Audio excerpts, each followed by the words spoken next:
You guys, ituturo ko sa inyo kung paano maggawa ng linen paper para sa ating muffins. So, sa pamamagitan ng ating baking paper, pwede natin siyang gamitin at saka itong baso.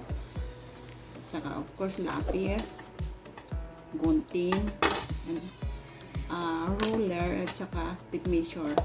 So, ang sukat ng ating baking na ginagawa nating liner is pwede tayong gumawa 6 by 6.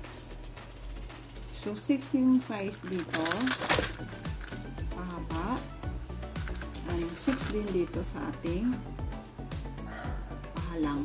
Okay, so now ito na yung nakat ko na 12 perasong linen paper. So, ito na yung size na hinahanap natin. Ayan, 6. Tapos yung haba niya naman 6 din. Alright, so tumpak. Okay.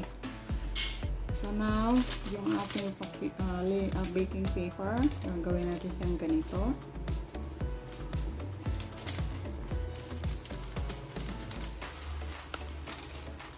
Ganyan.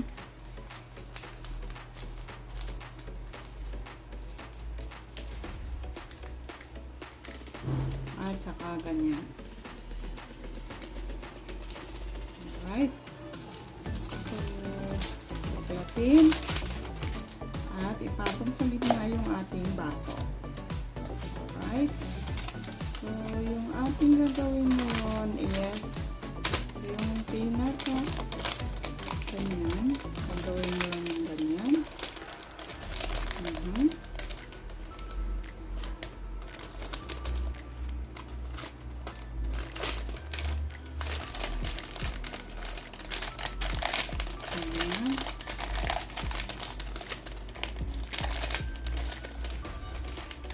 And ganyan. So, tatlong ikot lang siya, guys. Ayan. Ayan na yung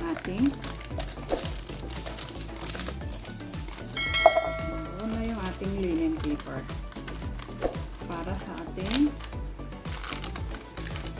ayan. So, ganun lang kasimple, guys. Ayan. So, ito, pwede na natin ayusin na lang natin. Itutulak lang natin siya. So, buo na yung ating kasi ang linen paper ng ngayon super mahal. So, pwede naman tayong gumawa. Kasi, ito is kailangan naman talaga baking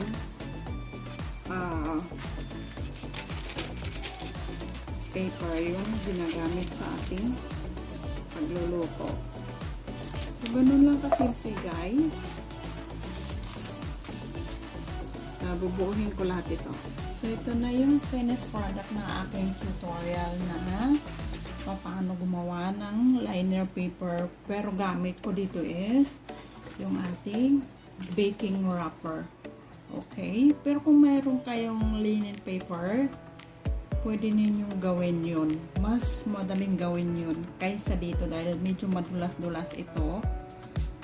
Ayan. So, thank you so much for watching this my tutorial. Sana nasundan ninyo ako and don't forget to subscribe and push the button all below para maging updated kayo sa next kong video. So, ang next kong video nito ay gagawa ako ng aking